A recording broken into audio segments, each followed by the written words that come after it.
Alright, so we've cast our kydex sheath. Now we're going to go to the steps of removing it from the press, cutting it out to our intended shape, rough shape, refining it, burnishing the edges, putting a hardware in, and finishing touches. Not in that particular order. We'll go through that as it comes. So when we left off, we left it in our press. So we're going to go ahead and spend about an hour. We're going to go ahead and take it out of the press.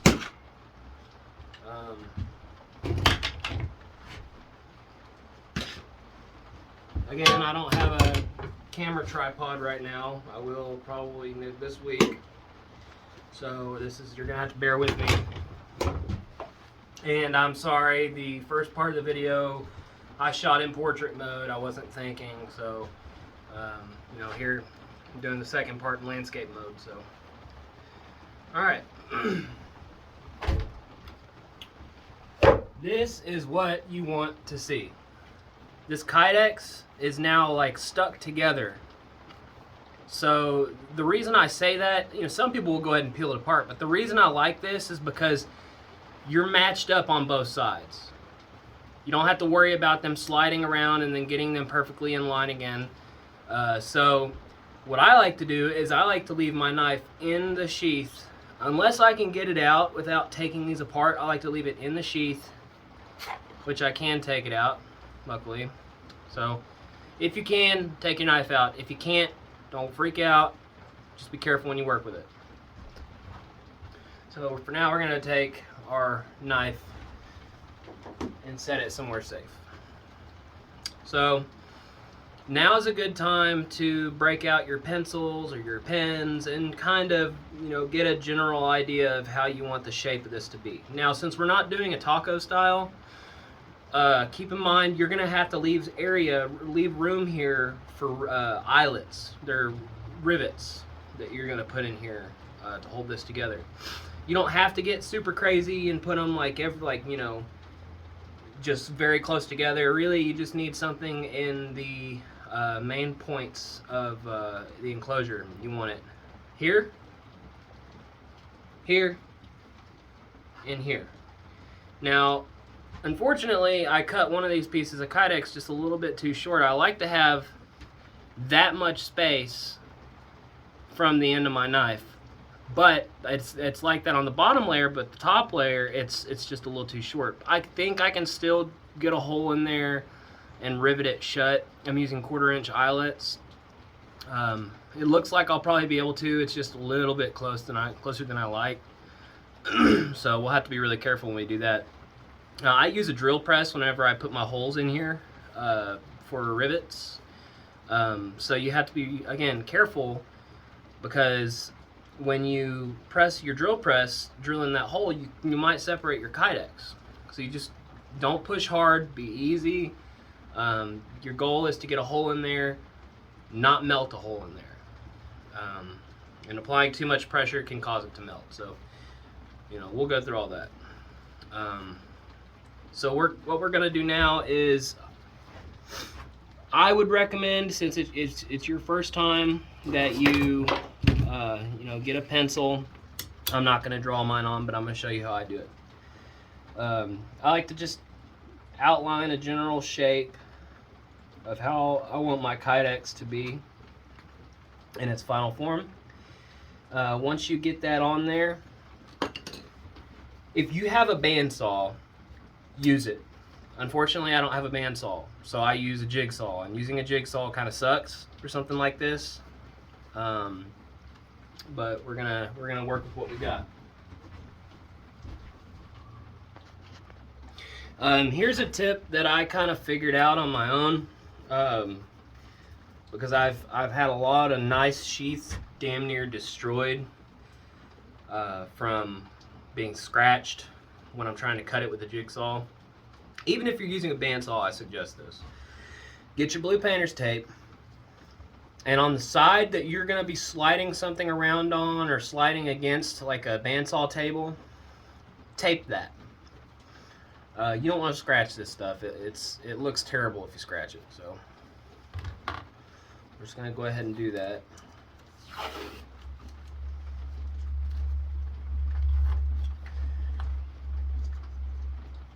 And you don't have to put it all like over all of the kydex. Just see, I started to separate it right there. You gotta be really, really careful. You have to put it all over all of the kydex, just the area that you're going to be working and the area that you want to protect.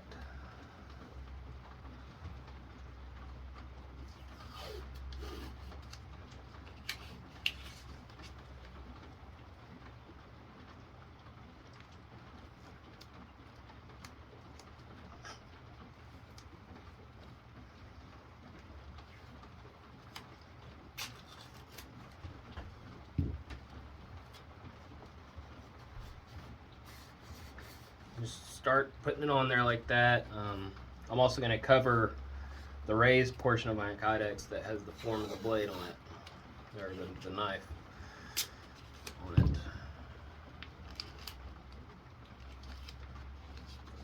Just because, like I said, I've damn near ruined really nice sheaths by not being careful whenever I'm cutting it.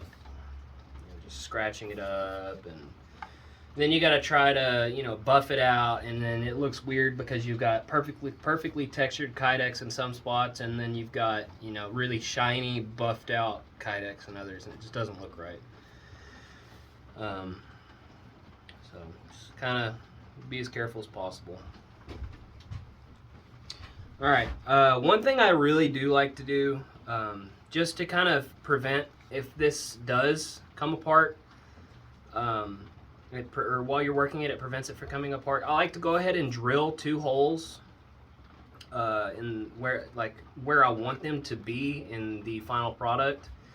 So I like to drill one at each end. So like one here up towards the top of the kydex, and then like one down here. That way I can put an eyelet through, not close the eyelet, but put here, I'll just have to show you. So go ahead and get your drill press ready for the size of eyelets that you have. And again, you can get these at customknifekits.com. The website, honestly, for beginners is kind of hard to navigate, but if you have any questions, just let me know, and I will provide you with the information that you're looking for and kind of help you navigate the site. I try to be as helpful as possible whenever I have the time. And if I don't respond immediately, just give me about a day or two, and I'll get to you as soon as I possibly can. My workshop is a mess right now. I work 40 hours a week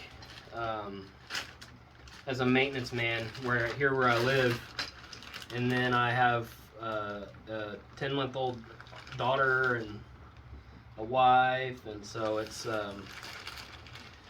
things can get complicated, but I try to make everything work.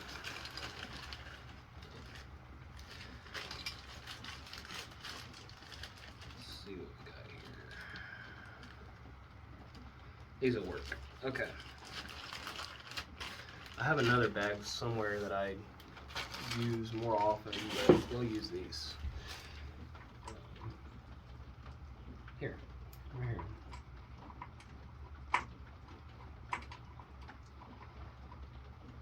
Alright, there we go. So this is what I like to use. These are what are called Chicago screws. They're also called slotted post screws. Here's a perfect example of what I want to do right here, because this is all together. This has the eyelet and the Chicago screw set put together. So that is the female end of the Chicago screw. This one does not have a slotted bottom, it's just domed. Okay. Here's a 1/4 inch eyelet rivet. So one end is flared where the other end is not, and that's because it hasn't been worked yet.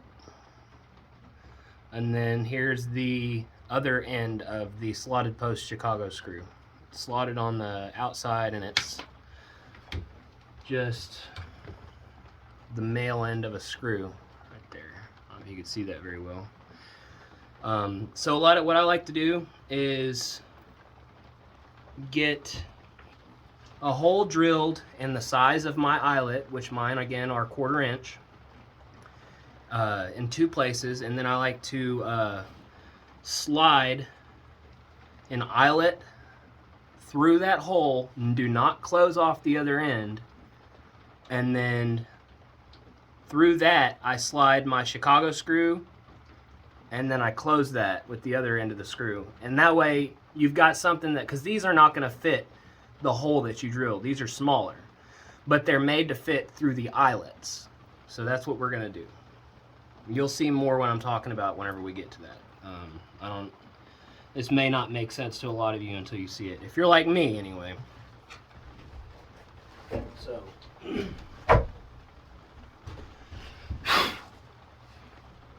all right, we're gonna move over here.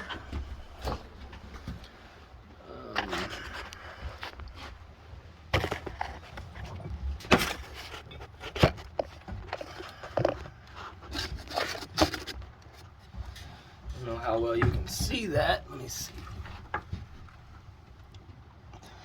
That'll work. Okay, so let me get my 1/4 inch bit.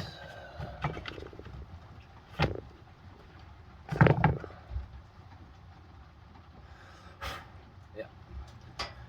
And my drill press key.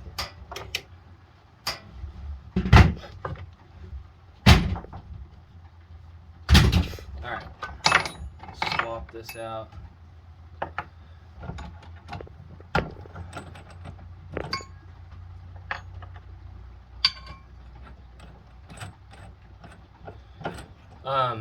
And if any of you are looking for cheap tools to start out with that are actually not bad and that'll last you a while, let me know and I can give you an entire list of what I suggest starting out with, you know, if you're starting a knife shop. This is a Harbor Freight 5-speed bench drill press, and it's the first one that I bought, and I'm still going like almost 2 years later. So it's a great piece of equipment. Let's see. So find you the spot about right here. Find you a spot that you want to put your first eyelet at and mark it.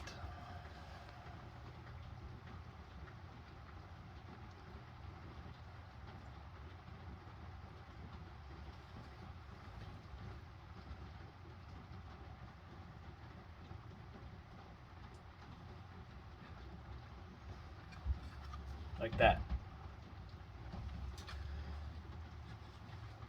And make sure that you've got like, you know, just remember when you drill these holes, there's no going back.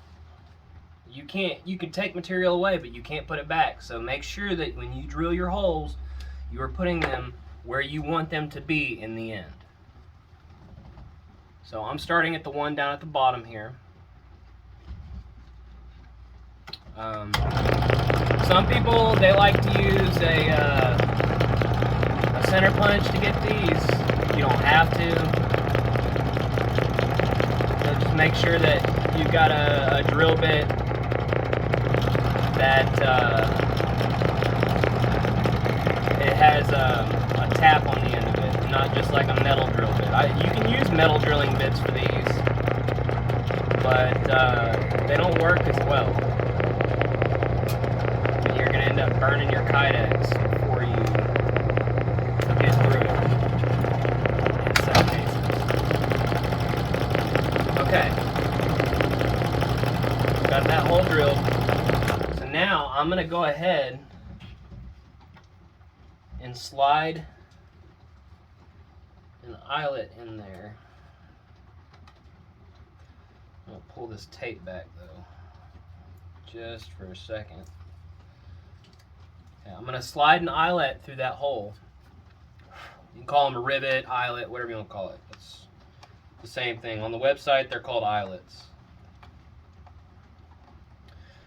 All right, so slide that through the hole. It's going to fit nice and snug. That's what you want. And then once you've got that eyelet in there, do not set it. We are not at that point yet. Slide your Chicago screw through that little flared end of the eyelet like that, so that it's sitting in there like that. And then close it up with the male end.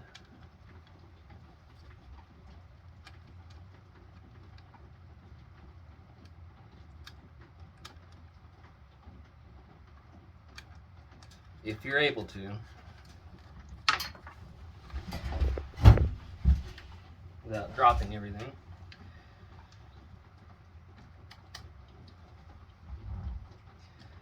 Sorry guys. I know this isn't ideal for a tutorial, but it's what I got right now. So, like I said, tripod is coming this week. That's when I plan on start making all my videos. Okay. See that? It's closed up.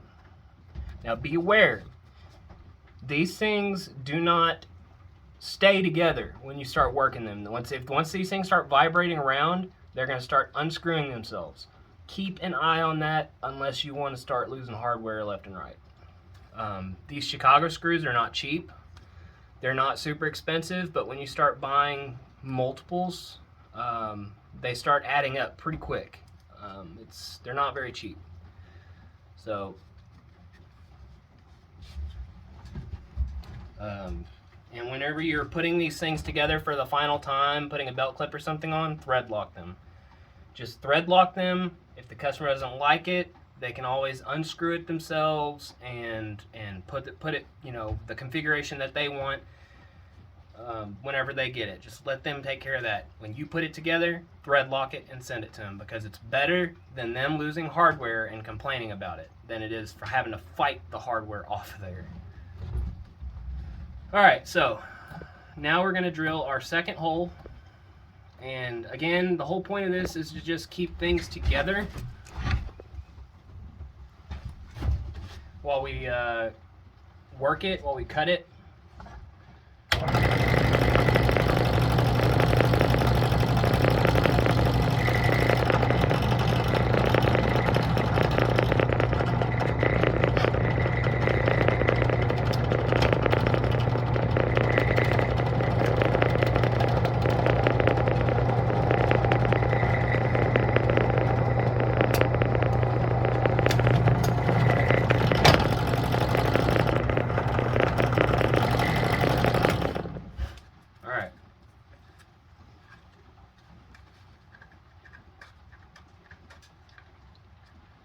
So now we're just going to repeat that step.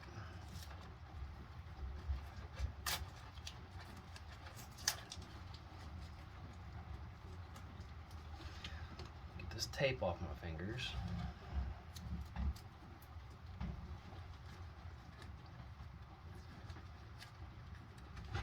So we're going to slide that eyelet through there again, like that.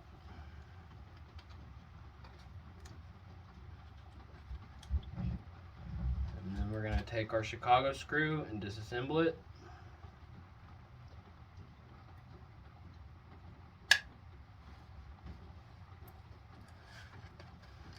Slide the female end first, and then slide the male end in there. And close it all up.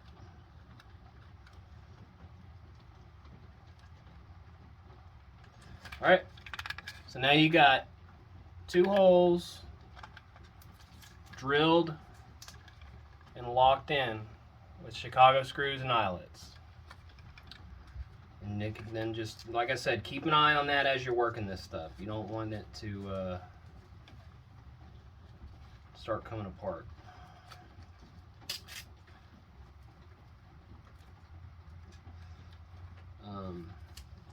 You can just go straight to the grinder with this and grind it to shape, but I'm telling you right now, you're gonna have a mess.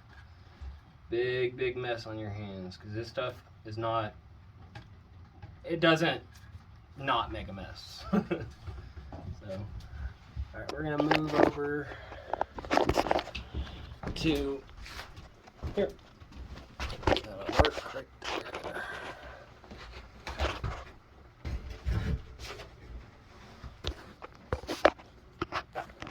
Here we go. All right, now we're gonna get our jigsaw. This is not the ideal way of cutting this stuff. I really highly suggest you find another way to do this. But this is the fastest way that I have available to me right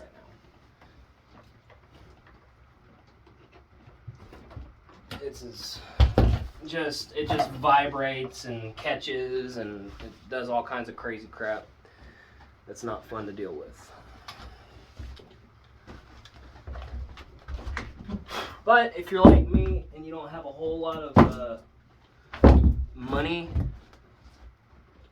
available to spend on good equipment, then you're gonna find a way.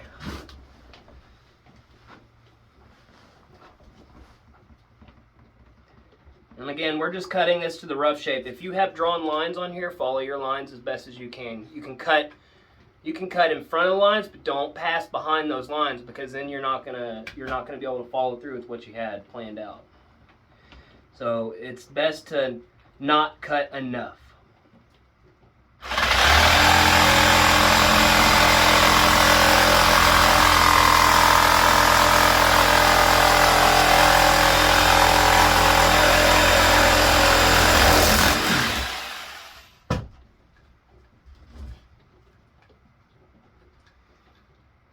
And as you're cutting, check your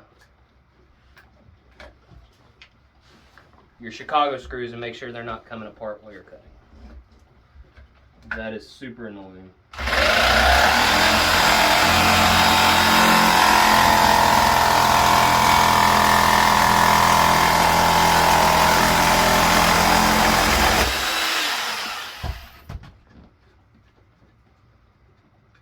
Okay.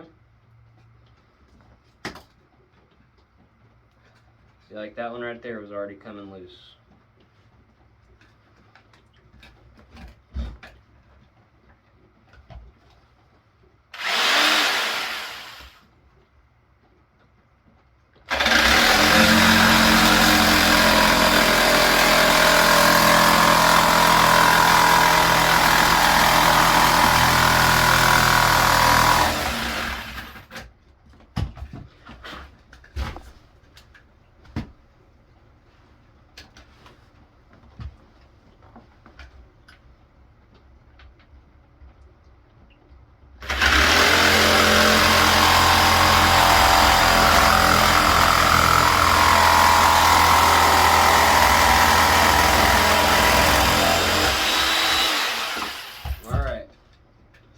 That's about all you need to cut off. You don't have to get super intricate, super close, and fine detail. If you got a bandsaw, it'll be so much easier. You can cut it to the exact shape that you want with a bandsaw. I just like to leave a little bit of meat on there for whenever I am on the grinder.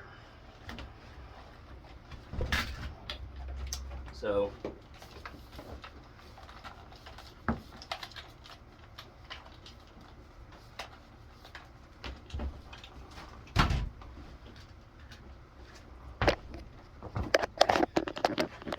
All right, for this next part, let's see, I'm gonna go with, let's drill some more holes.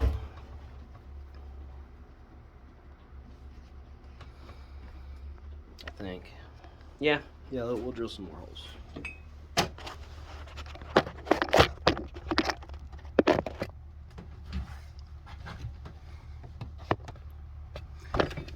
All right, so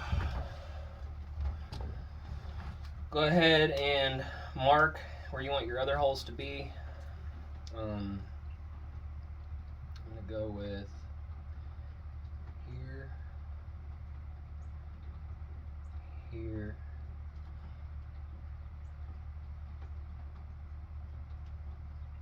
here, and here.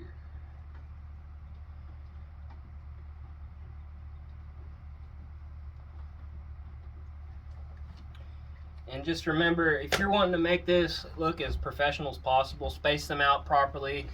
And if you are going to be using, what are they called? Those tactical molly clips or whatever they're called, the tech lock clips. If you're going to be using any of those, use that, the holes in the back of that, as a stencil to where you're going to put your holes at on your sheath, because that way they're all spaced out evenly and that clip can be placed in any configuration.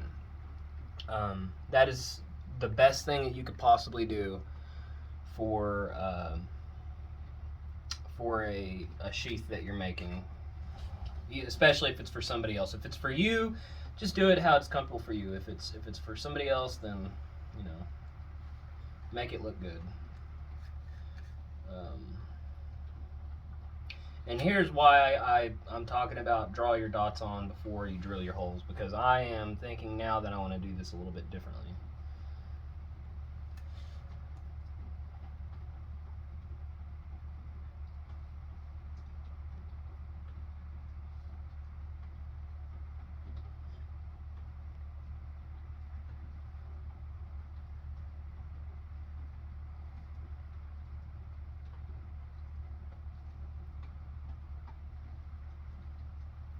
Yeah.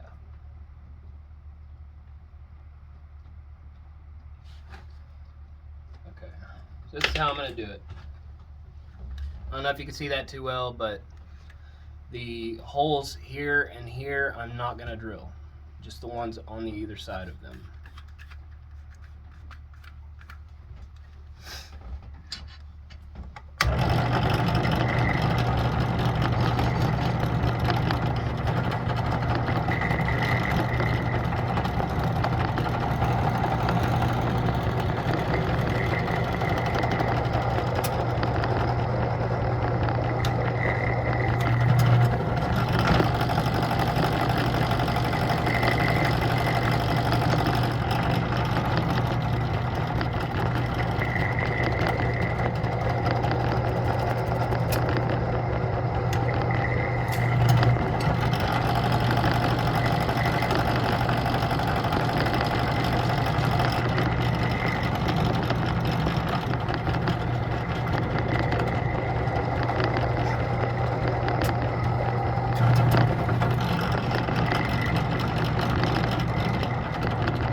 So now that we've got all of our holes drilled, we can take the tape off, and then we're going to remove our Chicago screws and the eyelets, the unclosed eyelets that we put in there to hold the Chicago screws tightly into their slots.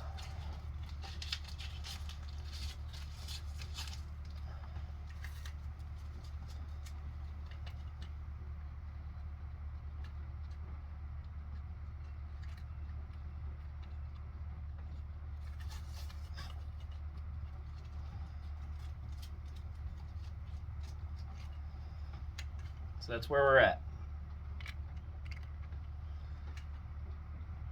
So we're going to remove those screws.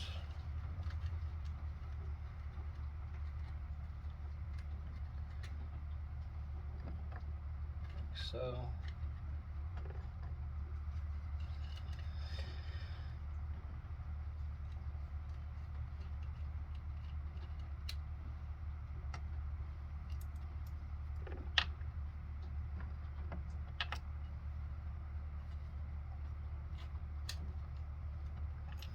Now we have two perfectly matched pieces of kydex. So it's really good to have a countersink or a deburring tool of some kind. I like to use a countersink. You can do this on your drill press. I find it a lot easier and quicker to do it with a power drill.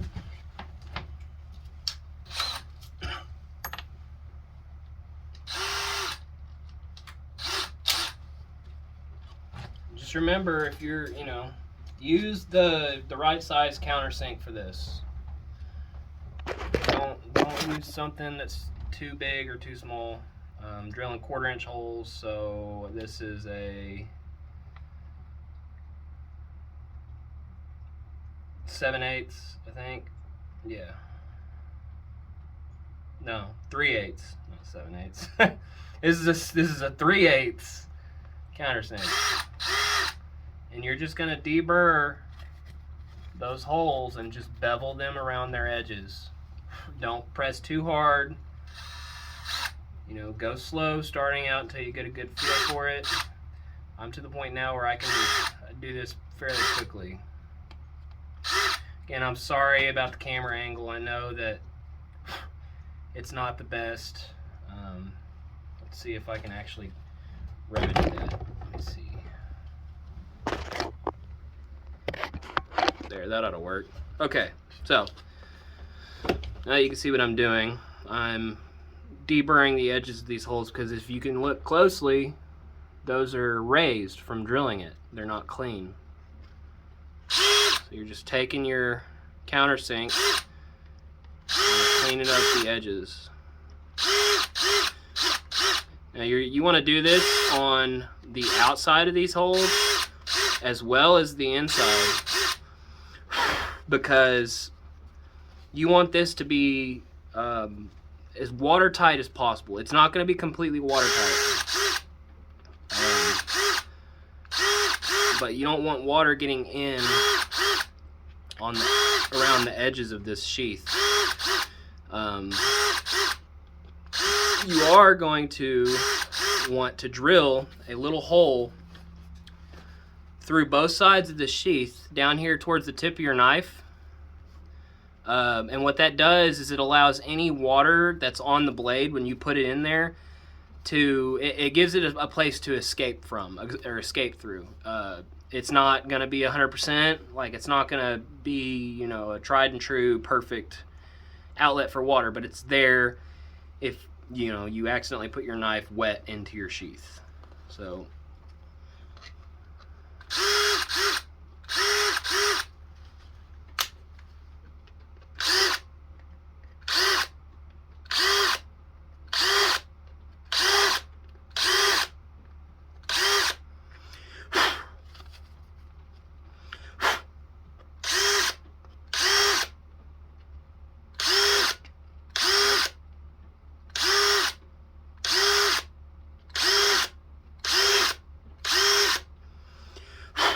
and there. Now you've got reasonably clean edges around your eyelet holes. And what that does is it allows your eyelets to fully flare out on both sides. Now when I set these, I have a hand setting set, and how that works is it's just, I hammer them together. I don't have an arbor press. Custom Knife Kits actually sells a arbor press, a modified arbor press that accepts the heads needed for these rivets, and it makes super easy, quick work. I mean, you're just pulling a lever. But I'll show you how to do it with a hand set because it's the cheapest way, and I'm sure that most people starting out are going to have the cheapest tools like I do.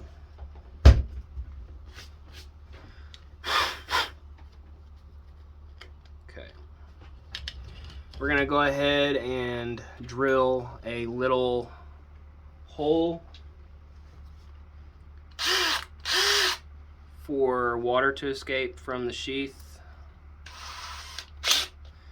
You can do this while they're together, or you can do it while they're in, apart. It doesn't really matter. They don't have to match up perfectly. Just kind of get them as close as you possibly can, especially as close to the tip as you possibly can.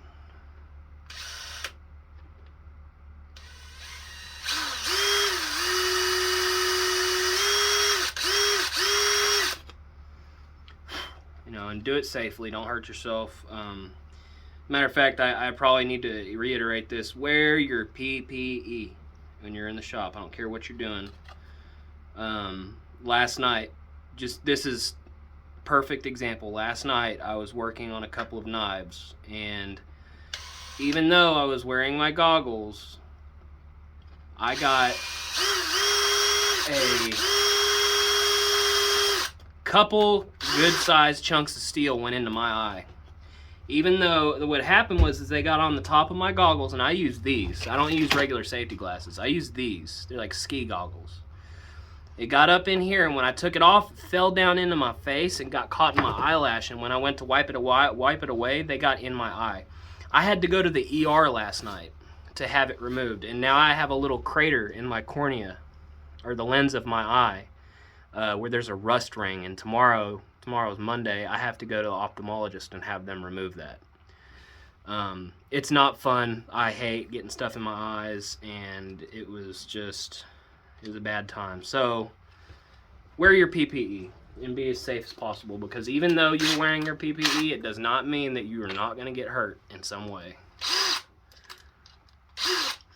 Take it very seriously. You've only got one set of eyes, one set of lungs, one set of hands. Take care of them.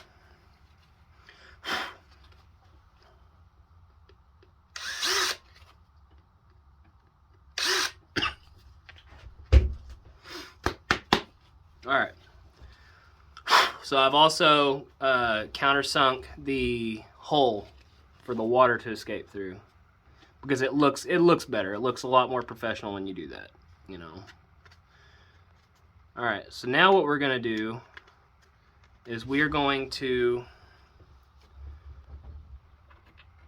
put our eyelets back in.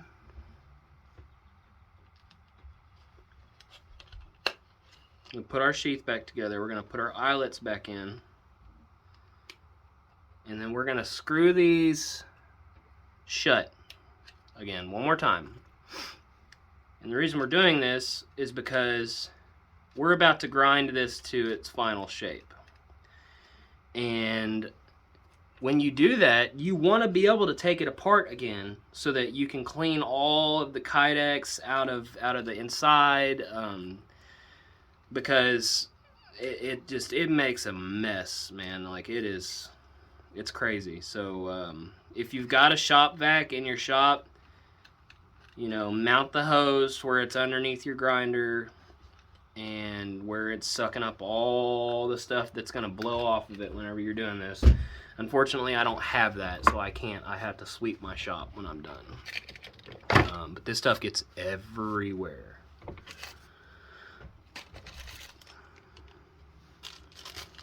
I need another couple of eyelets.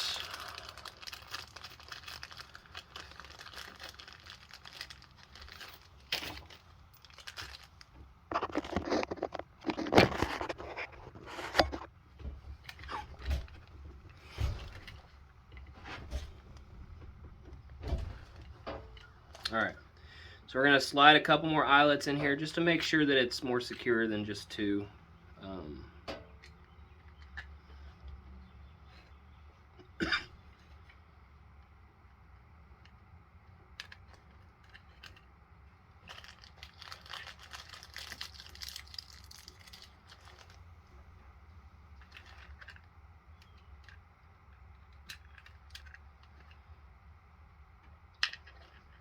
And then that way, while we're grinding, we don't have to worry about, when one of these Chicago screws, if one of these Chicago screws falls out or comes unscrewed, and something goes wrong and you've got to overgrind because one of them wasn't lined up right, or just something like that. It helps to avoid any unnecessary mistakes.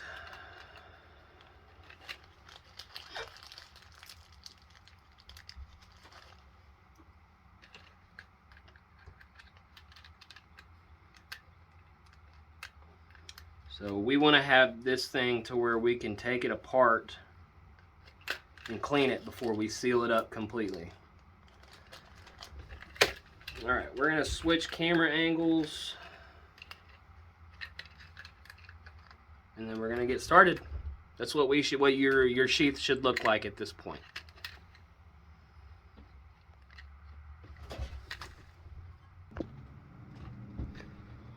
All right. I like to use a fairly rough belt on my grinder. This is a worn 36 grit ceramic.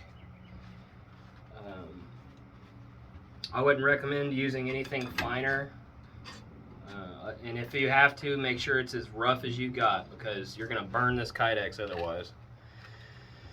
Just flip it on. Once you've put your PPP on, I mean.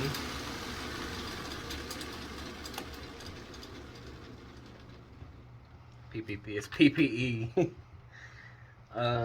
Respirator.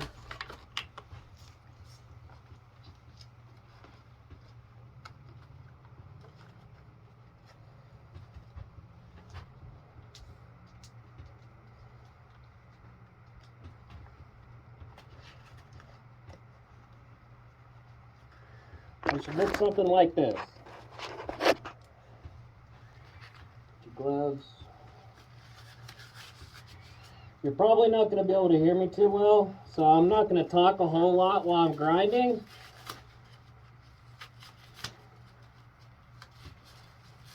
Just kind of watch what I'm doing, and I'll stop and explain some things as it comes.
Yeah, I just had one of my Chicago screws just pop out, so I'm gonna have to find that other one.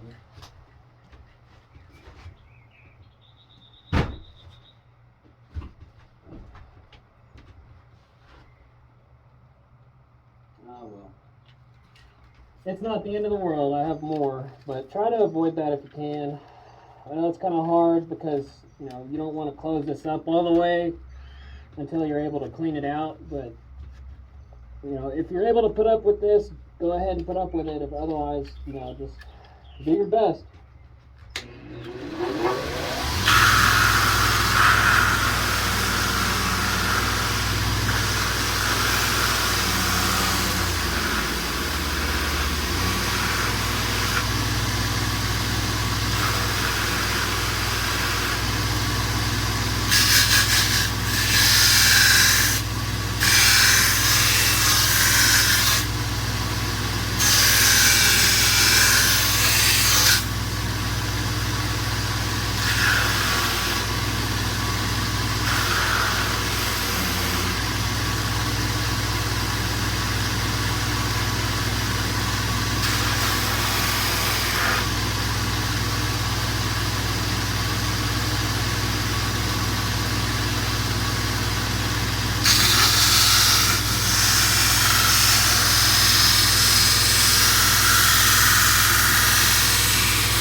Okay, so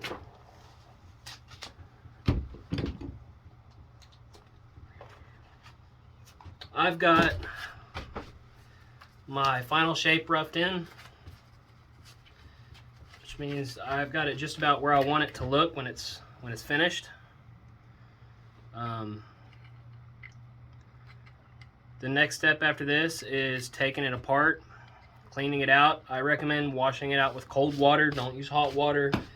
Again, this is a thermoplastic and it reacts to temperature change, specifically heat. So just take it apart, do your best to keep up with all of your hardware. You know, don't lose it if you don't have to.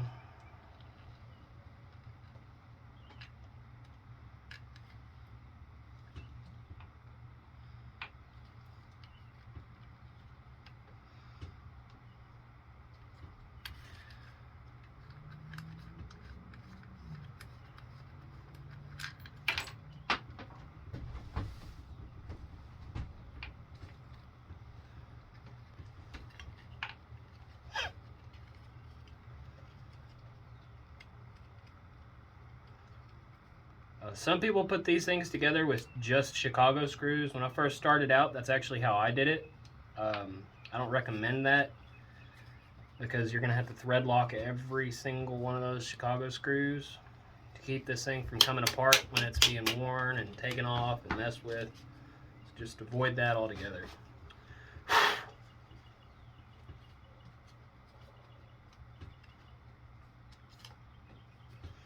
Alright, so now we've got this.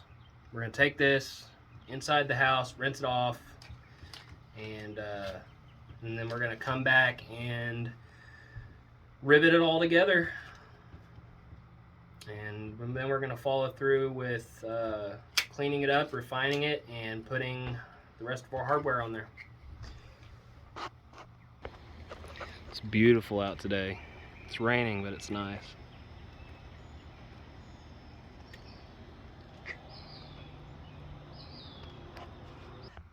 Alright, so now we got these rinsed off.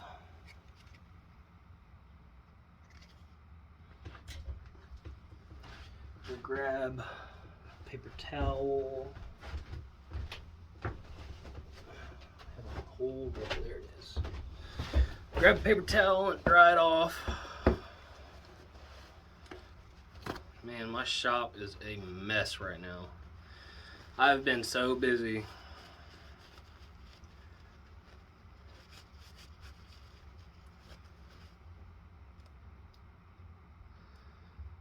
Okay.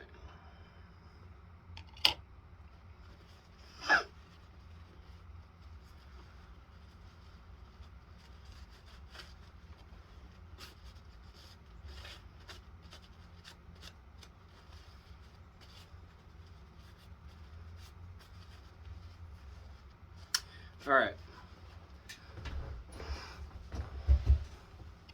So before we put this together, you want to make sure that you have cleaned off your entryway here to your sheath around its edges and kind of chamfer it so that you know, when someone slides their knife in there, it doesn't scratch it or anything like that, which it shouldn't. But you know, if it's got like a stone washed finish on it and it's been etched in ferric chloride acid, those oxides can scratch off pretty easily if you're not careful.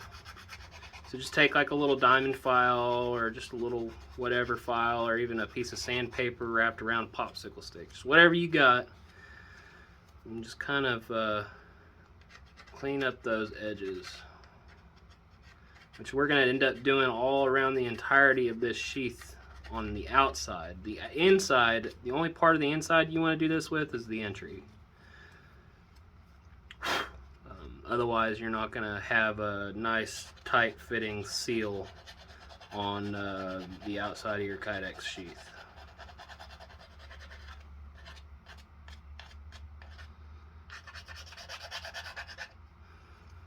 And go ahead and do it to the outside too of the entry, so that you know, you don't have to come back and do it anyway after you've already started doing something else.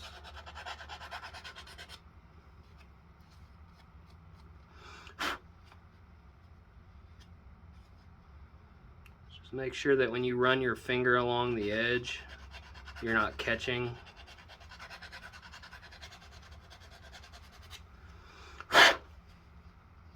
On anything. And that's good right there. Except for this.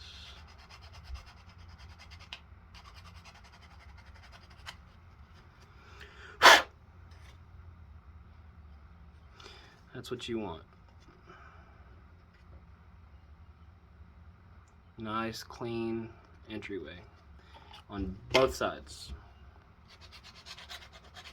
or both pieces, I should say.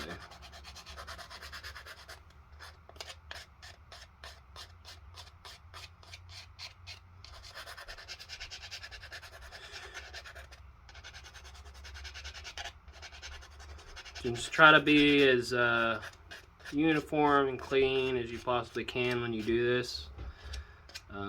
because this is a part of the sheath that's going to be visible. And especially if you're making this knife for a customer and you're doing a sheath for it, you want the entire knife all the way down to its sheath to look as professional as possible. Because custom knives are not cheap to make. Your customer is probably spending at least $100 on you right now. So make sure that they're happy with everything as a whole. Quality is everything.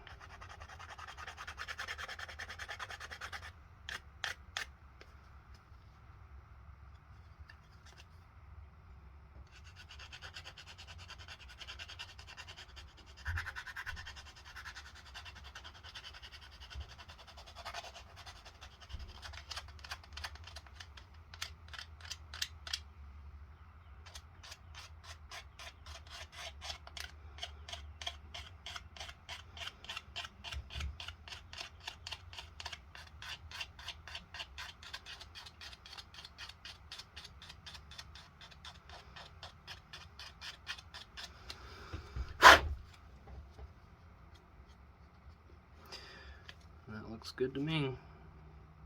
And you can come back with sandpaper, you know, like a fairly smooth grit. 800 is good. That's what I got here. You can wrap it around that same file you used and just kind of clean that up a little bit, make it more smooth and uniform.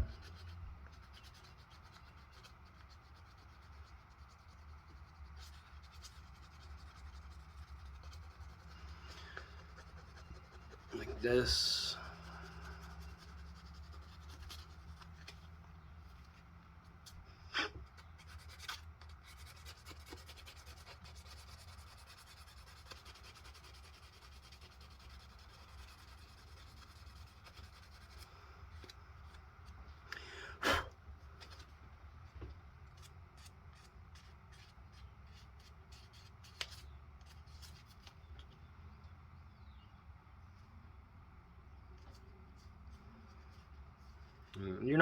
You're probably not going to get it perfect, but just, you know, do your best. There's no such thing as perfection when it comes to knife making and all the other skills that come along with knife making. Perfection is just an idea. There's no such thing as perfection. Nobody is capable of perfection. You can get close, but a human being it is virtually impossible for a human being to achieve perfection in anything that they do. So don't get hung up on the little things, I guess is what I'm trying to say.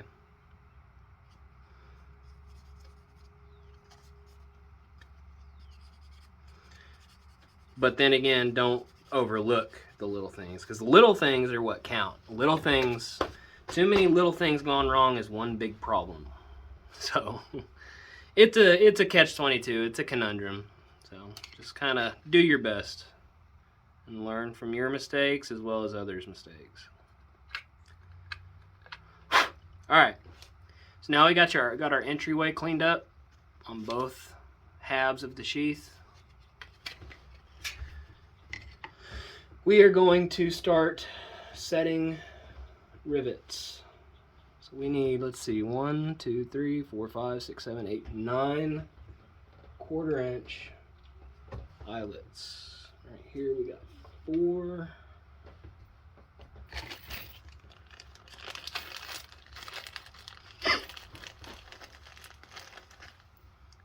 5, 6, 7, 8, 9. All right, let me get you guys set up.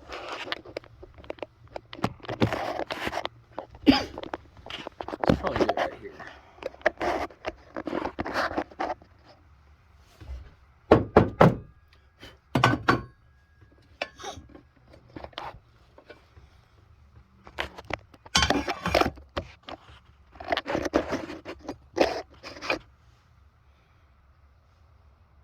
Okay. So we're gonna take these screws real quick. I'm gonna put these screws somewhere where I'm not gonna lose them.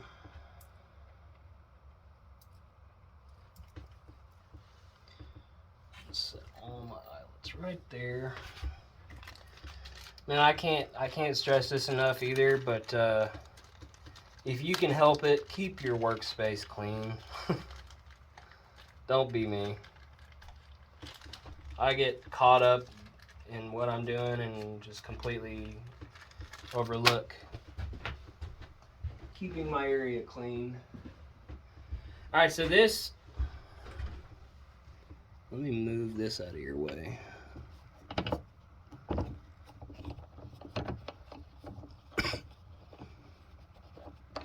There. So this is a hand setting set for rivets, or for kydex eyelets. And I just use an 8-ounce ball peen hammer for this. You don't have to have anything, you know, crazy heavy. You're not wanting to, you don't need that much weight going into these strikes. So what you gotta do is you put your rivet in there, your eyelet,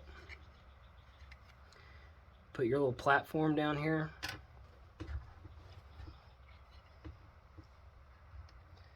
line that up on its platform. There's a little groove for that flared side of that eyelet to sit in.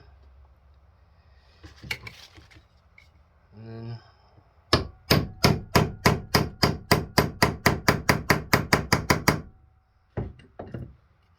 it's that easy.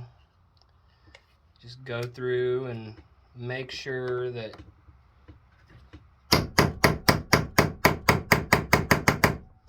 your eyelet is sitting evenly.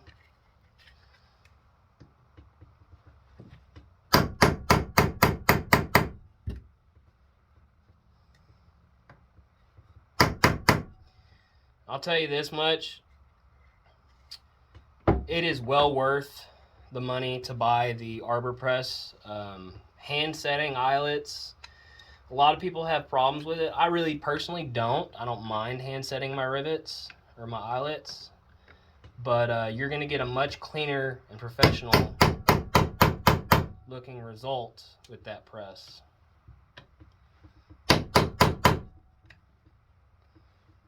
It's just much better and easier to use.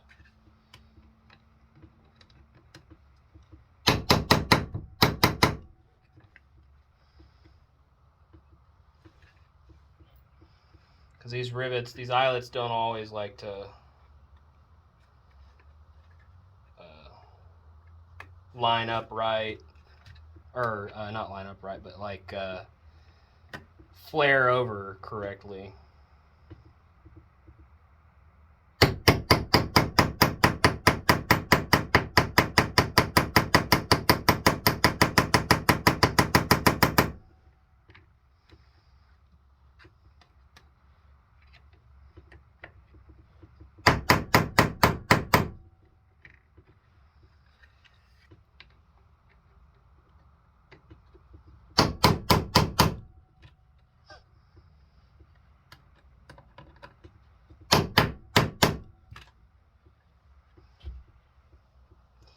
You're just going to go all the way around putting these eyelets in and flaring them over.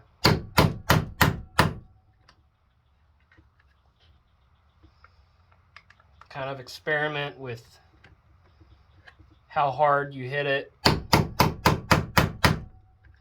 versus how many times you hit it. And, you know, just kind of see what gives you the best result.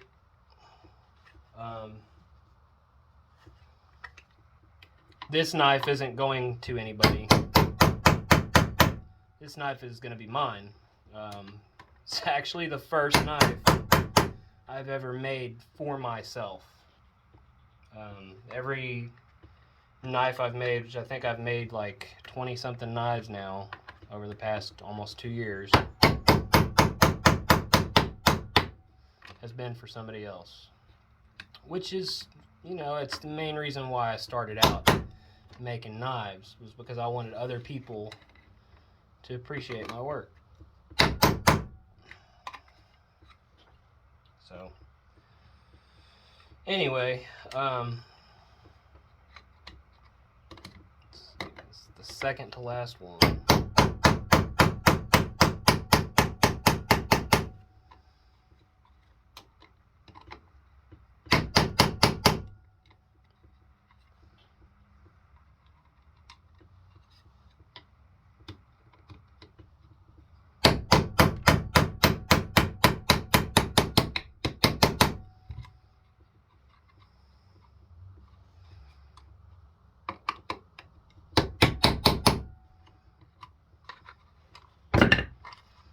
And that's what it should look like.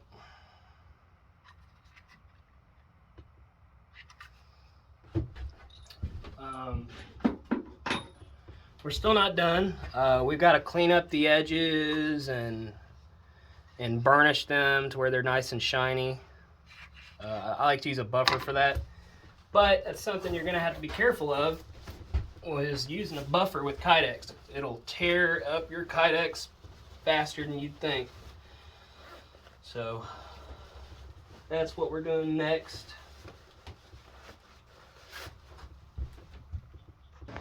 All right, I've got my air conditioner on in here now, so it might get a little bit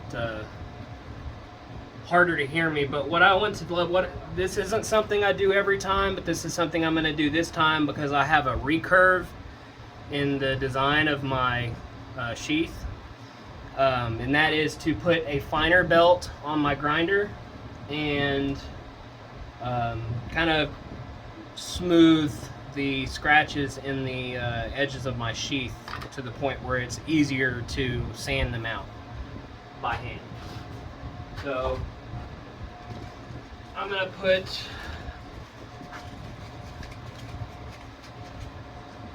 a 240 grit ceramic belt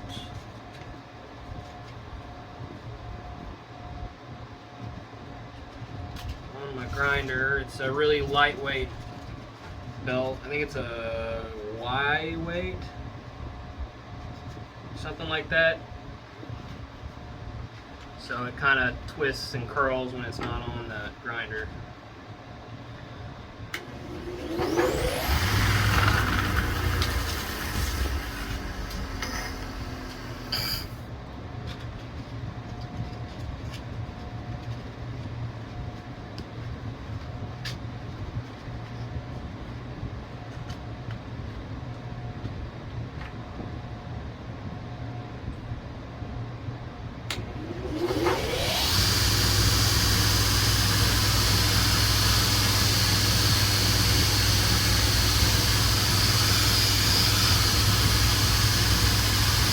Looking for my safety goggles. There they are.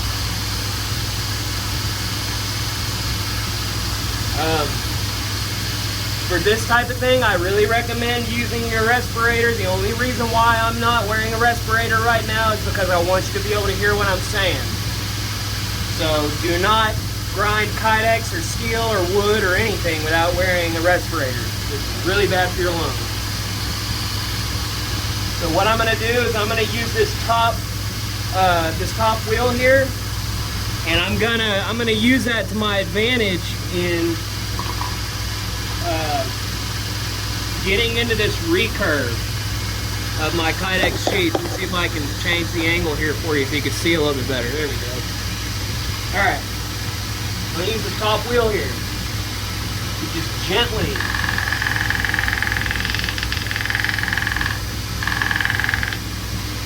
really gently run it along that contact wheel, or not contact wheel, that wheel, and get that smooth.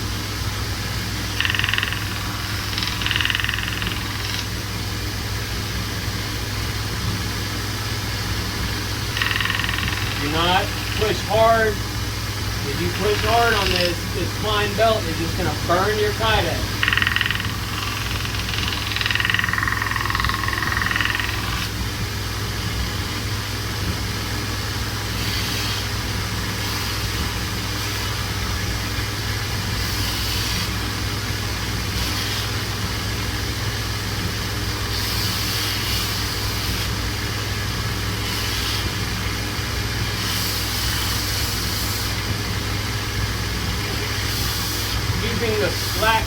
your belt can be better for outside curves like this. There's a slack portion of my belt right here.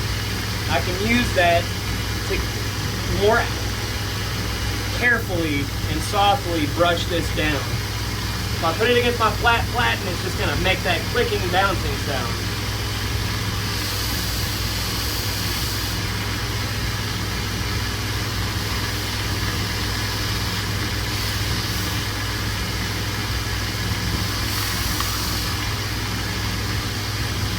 That's what we're looking for right there. Real nice, smooth, no heavy grind lines.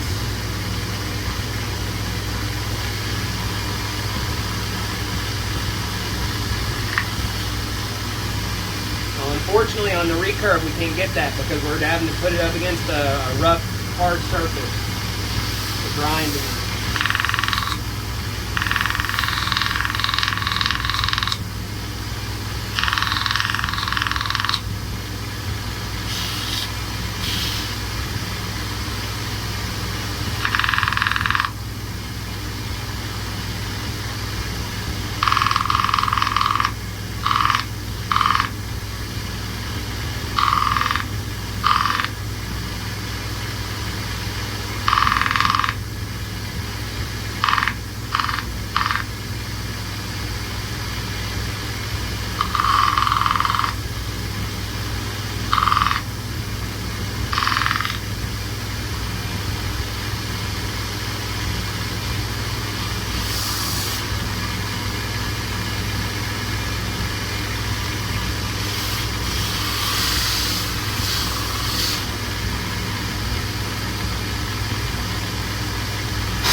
Alright,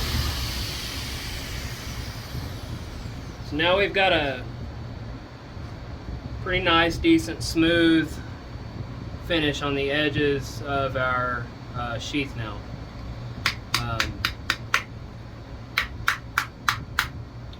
Even though we've already washed this out once, the reason why we didn't wait to pin it now to wash it out again, or to wash it out, the reason why we didn't wait until now to pin it is because we wanted to get this thing together to the point where when we're cleaning it up, we don't have to worry about any inconsistencies of the kydex flexing and moving because it's not put together. So now we're just going to take some 800 grit sandpaper. You can start at 600. I like to start around 600 to 800, but I've got 800 right now. So we're going to start out with 800 grit sandpaper and smooth these edges over and burnish them to the point where it almost looks completely seamless as best as we can. You won't always get that look, but if you do it right, you will. So just kind of do your best to get this as even as possible.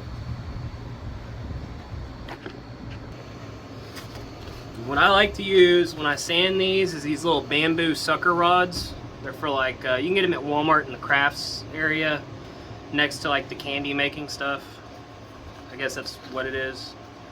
Just tear you off a piece, wrap it around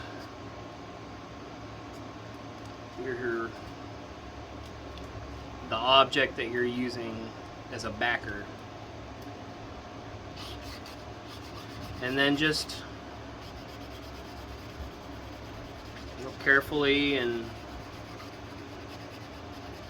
consistently run along the edge of that sheath until it's all a uniform surface.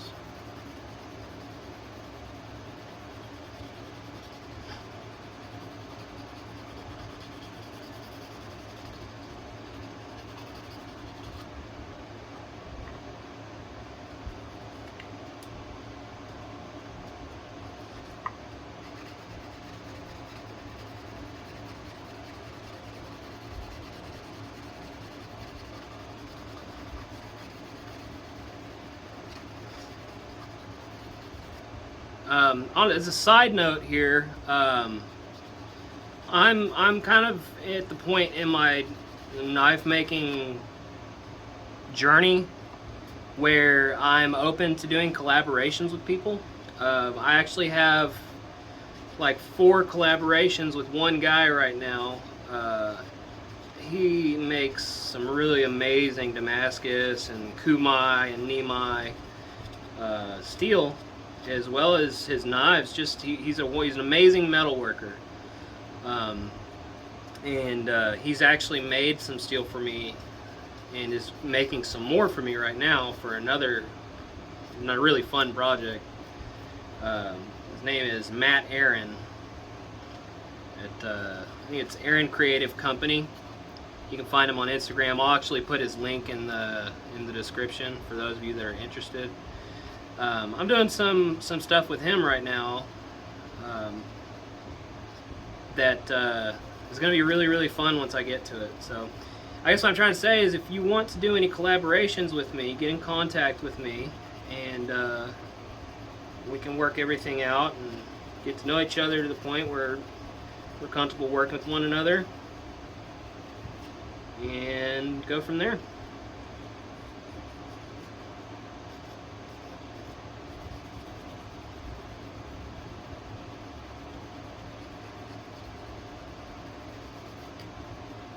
Something else I'm gonna possibly get into is making gun holsters for people. I've had a number of people ask me about it, and I've thought about it, and I think that's something I'm gonna get into. It'd be a good little side income to save up for things like a 2x72 grinder and stuff like that.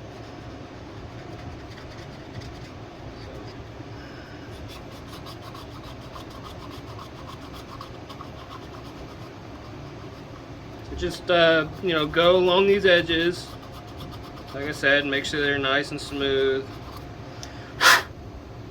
flush and clean with each other.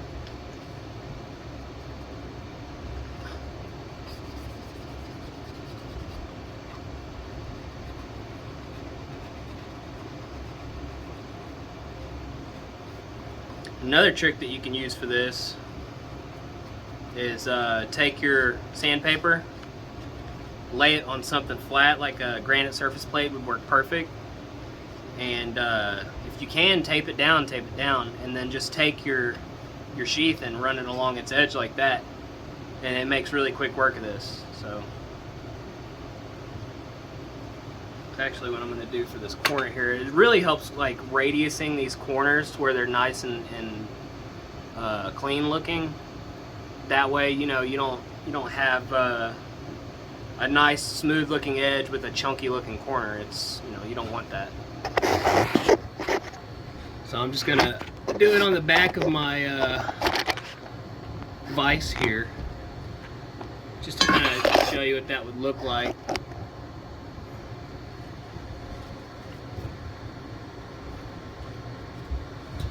Just lay it flat on there and take your sheath and radius those corners, make them look uniform and clean.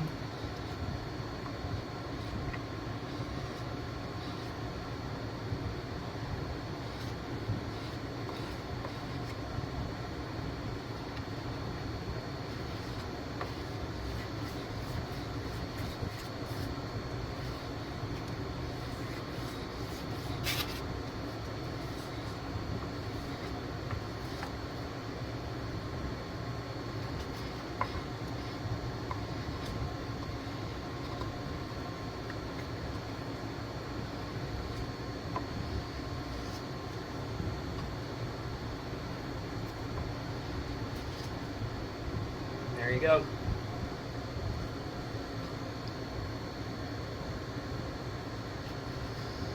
Now I just need to give it a little bit more love down here, and we can move on to the buffer. Some guys like to, I mean, they will go up the grits from as low as they got to like 5,000 grit. You don't have to do that with kydex. You really don't. at that point, it's just personal preference. You're probably going to get a much better looking result, but it's not absolutely necessary. You know, do your kydex how you like to do your kydex. This is how I like to do mine.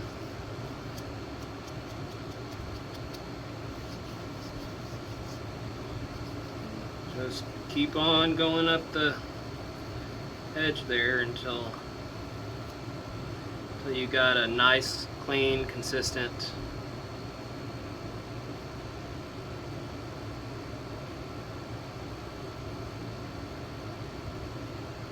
edge.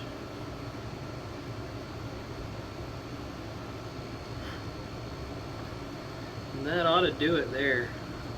So now what we want to do is we want to kind of chamfer the edges here along the edge, which doesn't take much. Just take your 600 or 800 grit sandpaper, whatever you're using, and just kind of go along the edge like this. You can also use a little file like that one I was using a little bit ago, that little red handled diamond file. Those work. You can use, hell, you can do it on your grinder if you feel ballsy enough. You know, just be careful. It's kind of like that first time sharpening a knife on your belt grinder. If you've done it before, you know exactly what I'm talking about. It is nerve-wracking. I've done it before. I don't like to do it anymore because my 2x42 Norse belt grinder does not have variable speed, and I will burn up a knife edge like nobody's business. So I use my TS Prof to sharpen my knives from a flat, you know, not pre-beveled or anything. And that does take some time, but it does also give you some really consistent results. So, but that's not what we're here to talk about. We're here to talk about kydex. So, just keep going along the edge there and chamfer your edges. Make them clean and easy to, whenever you touch them or grab your sheath, you don't have this sharp edge digging into your finger. And you especially don't want to leave any burrs. If you leave a burr on a kydex sheath, it's going to look really bad.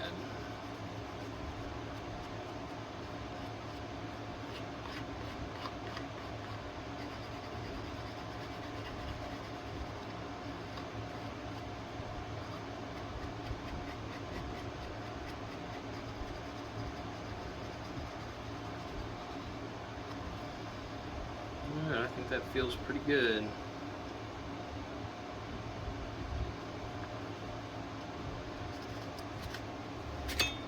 So that's where we're at right now. Consistent edge, or consistent finish on the edge. Now we're going to go over to the buffer.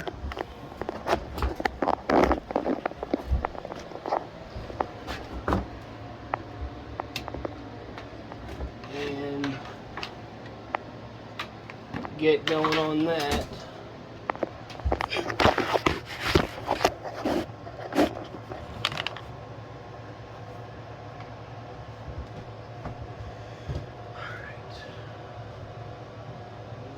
So I have certain wheels that I use for certain things on my buffer because I don't like to mix compounds if I can help it.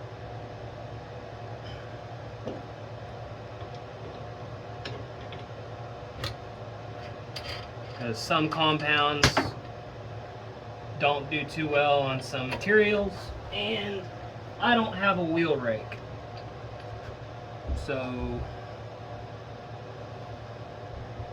the more you know.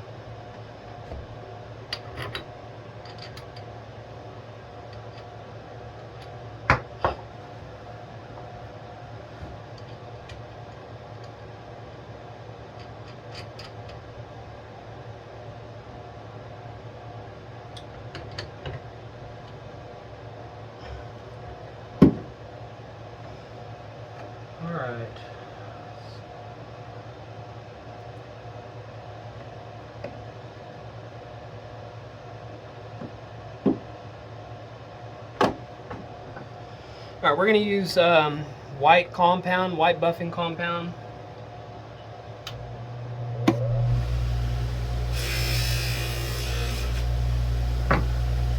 And carefully, and I mean carefully, do your edges, because you don't want to come over and hit this kydex. If you do, it's gonna make it, it's gonna wash it out, and you're not gonna have that texture.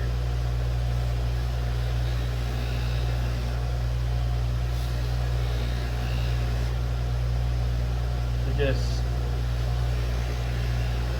really gently.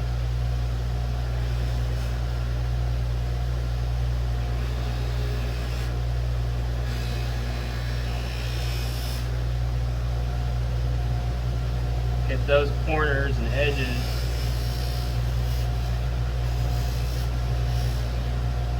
Like, I'm not putting any pressure.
About all it needs right there.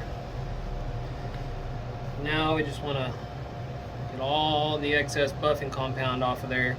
Whatever you do, whenever you're cleaning kydex, do not put acetone on it. Acetone will destroy it. You can clean it with soap and water. Soap and cold water works fine.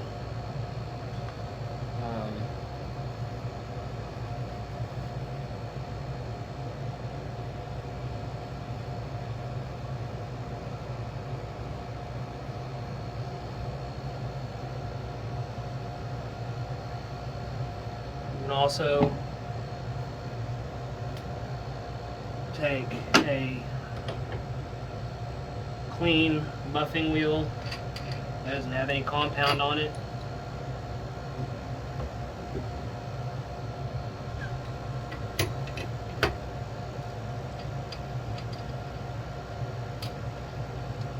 And get all the excess compound, white compound, off of your sheath.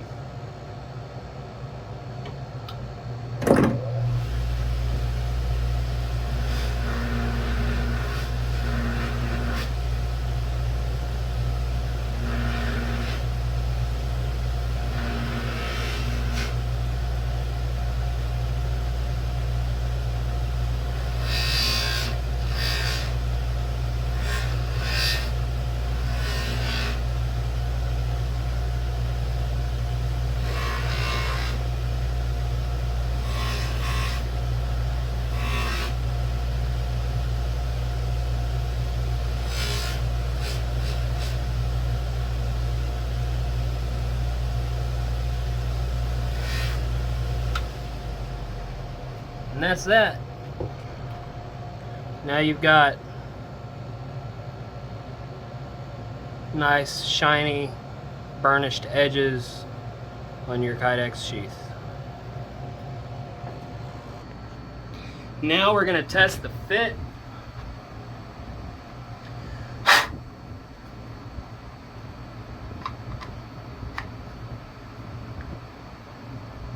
Feels pretty good. Sturdy. The knife isn't loose in there. It's got good amount of retention right here in the handle. Got a good audible click when you close it. And you know, just put this how you want it to, how you want to configure it. Configure it how you want to wear it, or how the end user wants to wear it. The next step here is belt clip. You can get these as well from knifekits.com. This is one of my personal favorites. It is the it's the Pitbull tactical belt clip, and it'll slide over the belt, but it locks on, man. I'm telling you, it's hard to get these things off without taking your belt off. So they hold up really, really well. When you order them, they come with these screws and rubber grommets.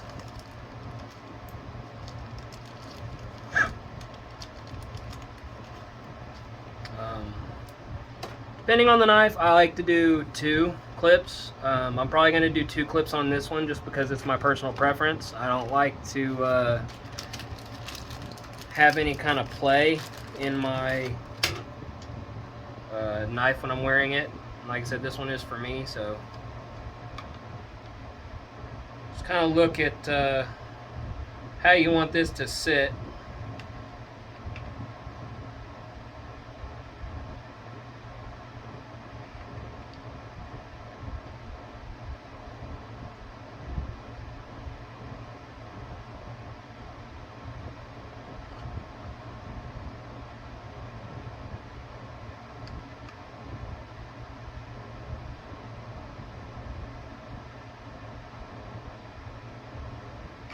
I think I want to put it on upside down.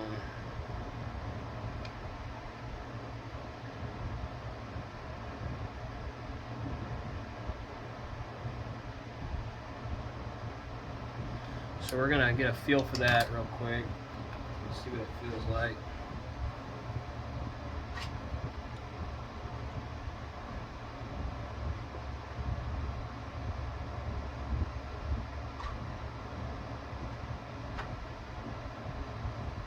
That feels all right.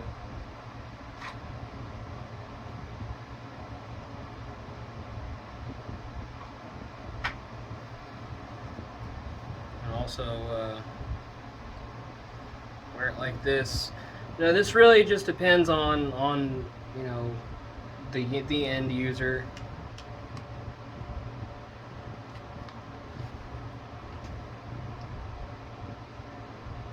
So once you find what it is that you want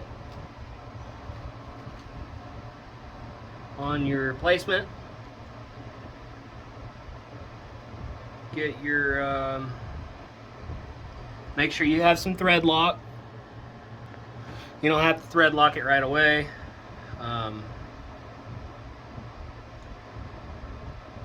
Just if you want to get a feel for it first of its placement,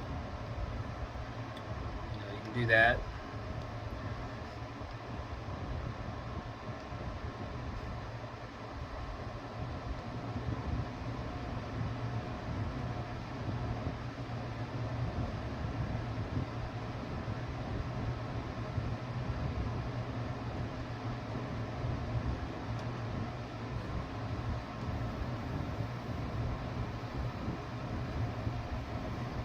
Sorry, I'm just trying to get an idea of how exactly I want to do this. With a design like this, it's actually kind of difficult to put some of these belt clips on because you're putting it over a raised portion right here, and it doesn't, unless you have some really long screws and some spacers, it can be kind of difficult to get some of those more complex areas.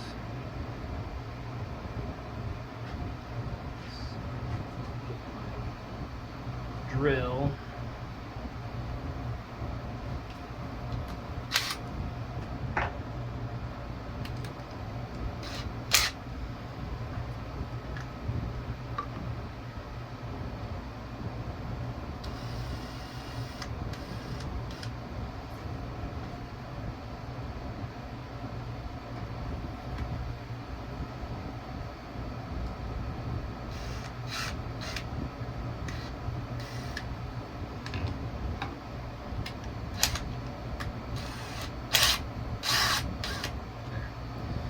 Something wasn't right with that. It was off center.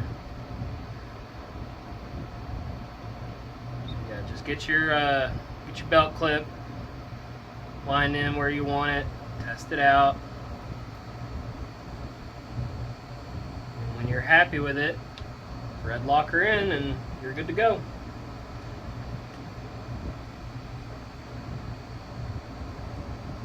I'll include some clips of some other sheaths I did recently, and if you're interested in seeing something more like those, I can record the process on making complex kydex sheaths. But this is it for now.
Thanks, guys.